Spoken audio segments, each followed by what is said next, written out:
ቅቤ ንጹህ ቅቤ መሆኑን መለየት የሚቻለው እንደዚህ እጅ ላይ ይታሻል። እነዚህ በኪሎ ስንት ናቸው? በኪሎ 160 ብር ነው። ዘንድሮ በጣም ጭማሪ አሳይተዋል። በጣም ልክ ሲመጣ ደግሞ እኔ ምንድን ነው የማደርገው ንጹህ ለመሆኑ ቼክ ለማድረግ ትንሽ የተወሰነውን ሳምፕሉን ባሳይሽ ደስ ይለኛል። አንጥሬ አየዋለሁ። እንኳን አደረሳችሁ ወደ ተመልካቾቻችን፣ እንዴት ናችሁ? የበዓል መዳረሻ ላይ እንደመሆናችን መጠን የቅቤና የአይብ ዋጋን ለመቃኘት ከሳሪስ የገበያ ማዕከል ተገኝተናል። በሚኖረን ቆይታ ቅቤዎቹና አይቦቹን ከዋጋቸው ጋር እናሳያችኋለን። ቻናላችንን ሰብስክራይብና ላይክ ማድረግ እንዳይረሳ። አብራችሁን ቆዩ።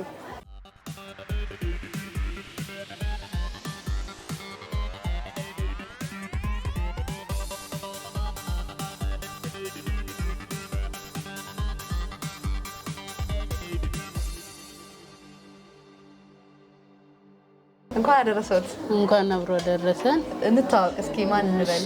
ሸዋዬ ይባላል። የበዓል ገበያ እንዴት ነው? የበዓል ገበያ በጣም ጥሩ ነው፣ ቆንጆ ነው። ጎሽ፣ ደስ ይላል።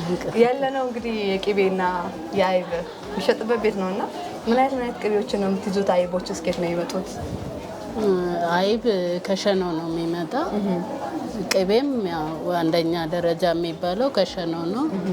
በሁለተኛ ደረጃ ደግሞ ጀልዱ ከሚባለው ነው የሚመጣው፣ ለጋዎቹ ማለት ነው። ሁለቱንም ይዣሉ። እስኪ አይቡን እያሳዩኝ። አይብ እንግዲህ ፍሬሽ በጣም ቆንጆ አይብ ነው። ከሸኖ ነው የገባው። በጣም ምርጥ ነው። ኪሎ 600 550 ይሸጣል እንደ ገበያው ሁኔታ። እንግዲህ ይሄ ትናንትና አሁን ነገ ጨምሮ የሚገባው ደግሞ ሊጨምር ይችላል። የበዓል ማዳረሻ ስለሆነ በጣም ቆንጆ። እሺ ቅቤዎችስ? ቅቤ መካከለኛ 1000 ብር፣ 900 አለ ትንሽ ገባ ያለው ማለት ነው። ይሄ አሁን መካከለኛ ተብሎ ነው፣ ግን ለሁሉም የሚሆን ነው። ለሁሉም ለክትፎም ለወጥም። ለክትፎ ሳይሆን እንዲህ ለቅንጬ ለምናምን ይሆናል። እንዲህ በሰል አላለም ማለት ነው። አንደኛ መካከለኛ ነው። በማንኪያነት ይሄ ምንድነው? መካከለኛው ይሄ አንደኛው መካከለኛ ነው። ትንሽ በሰል ያለ መካከለኛ ደግሞ ይሄ ነው። ኪሎ 900 ብር። የዚህኛው ኪሎ ይሄ ቀደም ብሎ ስለገባ ነው እንጂ የቅቤ እንትኑ አንድ አይነት ነው። ይሄ ብስል ነው የሚባለው? ብስል አይደለም፣ መካከለኛ ሆኖ ትንሽ ገባ ያለ። አሁን በሳል የለኝም አሁን ለጊዜው። እሺ ይሄኛው ቅቤ ብስል ከጥሬ ነው ምንድነው እሱ? መካከለኛ ማለት ትንሽ ቆይቶ ይለቀምና እዛ የሚያመጡልን ያቆዩታል። ቆይቶ ነው የሚመጣው። ሲመጣ መካከለኛ ተብሎ ነው የሚመጣው። ልክ ሲመጣ ደግሞ እኔ ምንድን ነው የማደርገው ንጹህ ለመሆኑ ቼክ ለማድረግ ትንሽ የተወሰነውን ሳምፕሉን ባሳይሽ ደስ ይለኛል። አንጥሬ አየዋለሁ። አንጥሬ ንጹህ መሆኑን ታየዋለሽ። ከዛ በኋላ በቃ በኮንፊደንስ ለደንበኞቼ ንጹህ መሆኑን ደስ ብሎኝ እንድሸጥ መጀመሪያ ቼክ አደርጋለሁ ራሴ። ንጹህ ካልሆነ ግን እመልሳለሁ ማለት ነው። ይሄ ለምንድን ነው? ይሄ ለወጥ ይሆናል። ብዙ ሰዎች ግን ከዚህ የበሰለ ነው ለዶሮ የሚፈልጉት። ይሄን ግን ለሁሉም መጠቀም ይቻላል። አሁን ለምሳሌ ለቅንጬ፣ ለፍርፍር እንደዛ።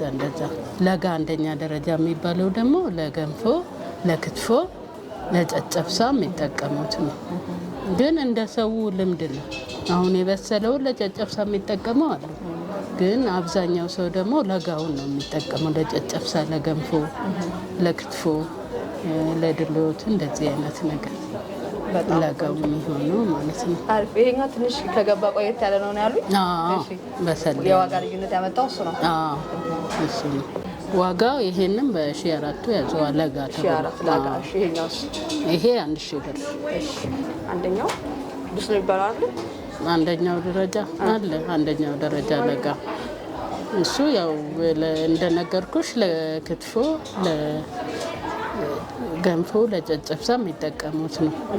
ለህፃን ልጆች የሚሆን ማለት ነው። አንደኛ ደረጃ እሱ ብሩ ስንት ነው? 1400። እሺ ይሄኛውስ? እሱ 1000 ብር። 1000 ብር ብስል ነው። መካከለኛ። በጣም ቆንጆ። እሺ አይቦችን ለምንድን ነው ብዙ ጊዜ ለበዓል እንግዲህ ያው አይብ እንጠቀማለን? ለምንድን ነው አብዛኛው ጊዜ አይብ በዓል ላይ አሁን ዶሮ ስለሚሰራ ሁሉም ሰው ዶሮ ይሰራል። ዶሮ ደግሞ ከአይብ ጋር ሲቀርብ ነው ደስ የሚለው። ዶሮም ክትፎም ሲኖር አይብ ሲኖር ነው ደስ የሚለው። ያው ለበዓል ያዳምቃል። አይብ ቆንጆ ነው የሚባለው ግን አይቶ ነው ሲገኝ ነው ያልቆመጠጠ የሆነ ሽታው ይሄ ወተት የሚል ያልቆመጠጠ ያልቆየ ሲሆን አሁን ብዙ ጊዜ እኔ ጋር አሁን ቢገባም ፍሪጅ ዲፕ ፍሪጅ ስላለ እንደዛ የመቆምጠጥ ባህሪ ያለው አይብ አይኖርም። እኔ ጋር ቢቆይም ፍሪጅ ላይ ነው የሚቆየው፣ ፍሬሽ ሆኖ ነው የሚቆየው። በጣም ቆንጆ። እሺ ቆጮዎች የሚታዩኛል እንግዲህ አንድ በዓል ላይ የሚቀርቡት ቆጮዎች ናቸው። የክትፎ ማባያ ሆኖ ይገኛሉና እስኪ እነዚህ በኪሎ ስንት ናቸው? በኪሎ 160 ብር ነው ቆጮ። ቡላም አለ። ቡላ በዱቄቱ 300 ብር ኪሎ፣ እርጥቡ ደግሞ 220።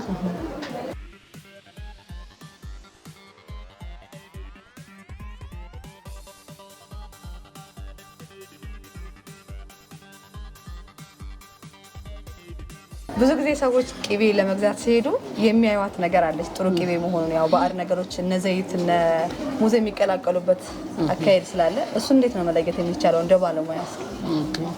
ቅቤ ንጹህ ቅቤ መሆኑን መለየት የሚቻለው እንደዚህ እጅ ላይ ይታሻል። ቅቤ ንጹህ ቅቤ ሲሆን ይቀልጣል፣ የቀለጠው ያስታውቃል። ሌላ ነገር ካለ ግን ጥጥር ነው የሚለው፣ አይቀልጥም። እንዲህ ሲታሻ አይቀልጥም። ሲነጠርም ደግሞ ያ ጓጉሎ ነው ቁጭ የሚለው። እንደዚህ ንጹህ ቅቤ አይወጣም። እንደዚህ ቼክ አድርገው አንጥረው ነው እንግዲህ ቅቤ የሚያስገቡት። በጣም ጥሩ። ቅቤ ከተገዛ በኋላ ረጅም ጊዜ ለማስቀመጥ ምን ይመክሩናል? ተነጥሮ ለማስቀመጥ መጀመሪያ እቃ ንጹህ መሆን አለበት። ንጹህ እቃውን በደንብ ታጥቦ መድረቅ አለበት።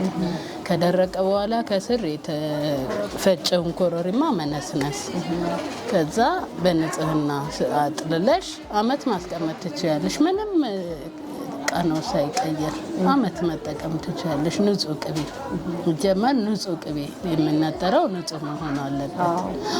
ከዛ ቀጥሎ እቃው ንጹህ መሆን አለበት። አመት መቆየት ይችላል ምንም ሳይ። በጣም ቆንጆ። ከዚህ ጋር ተያይዞ ቅቤ ሲነጠር ምን ቢጨመርበት ነው እርስዎ እንደ ባለሙያ የሚመክሩን? እነዛ ማንጠሪያ ግብአቶች እርስዎ ጋር አሉ ወይ? ግብአቶቹ እኔ ጋር ይገኛሉ። ግን በዋናነት አሁን ቅቤውን ቃና ጥሩ የሚያደርገው ኮረሪማ ነው። ኮረሪማ በብዛት መጠቀም፣ ከዛ ነጭ አዝሙድ፣ ጥቁር አዝሙድ፣ በሶብላ ትንሽ ነው እሱ የሚደረጉት። ዋናው ኮረሪማ ነው፣ ጣፋጭ ቃናም እንዲኖረው የሚያደርገው። መጨረሻ ላይ ኮሰረቱም ደግሞ ንጹህ መሆን አለበት። አሁን አብዛኛው ሰው ኮሰረትና ከሴ መለየት አይችልም። ተመሳሳይ ይዘት አላቸው። ኮሰረቱ ንጹህ ሲሆን ግን የሆነ ሽታውን ቴስቶን ጣፋጭ ያደርገዋል። ያንን ራሱ ማወቅ ያስፈልጋል። በጣም ቆንጆ። እንግዲህ እስኪ ገበያው ከአምና ዘንድሮ እንዴት ያዩታል? ጭማሪ አሳይቷል ወይ? ዘንድሮ በጣም ጭማሪ አሳይቷል። በጣም ከፍተኛ ልዩነት ነው ያለው። አምና አሁን በዚህን ጊዜ ቅቤ 1000 ላይ ነበረ። ጨመረ ቢባል 1100 1200 ነበር። አሁን ከቦታው 1300 ነው የሚገባው። እና አይብን ብትወስጂ እንደዛ የበዓል ማዳረሻ ላይ የተሻለ ጭማሪ አሳይቷል። ጭማሪ አሳይቷል። ቅቤን አስመልክቶ የሚነግሩን ነገር ካለ በዛቸው ማመስገን የሚፈልጉት እንኳን አደረሰት የሚሉት ማካል ካለ እድሉን ልስጥ። መገኛ ቦታዎትን፣ ስልክ ቁጥሮትን ነግረውን ፕሮግራማችንን እናበቃለን። መገኛ ቦታው ሳሪስ ገበያ አዳራሽ የሱቄ ቁጥር 41 ቁጥር ሸዋ ቅቤ ይባላል። እንኳን አደረሱት ማለት የምፈልገው ቤተሰቦቼን፣ ወንድሞቼን፣ እህቶቼን፣ መላ የኢትዮጵያ ሕዝብን እንኳን አደረሳችሁ። እናንተም ደግሞ በቦታዬ ድረስ መጥታችሁ እንደዚህ አይነት ቃለ መጠይቅ ስላደረጋችሁልኝ በጣም ነው የማመሰግነው። እንኳን አደረሳችሁ። መልካም በዓል ማለት እወዳለሁ። አሜን። ለሁላችንም መልካም በዓል። እናመሰግናለን። እሺ፣ እኔም አመሰግናለሁ።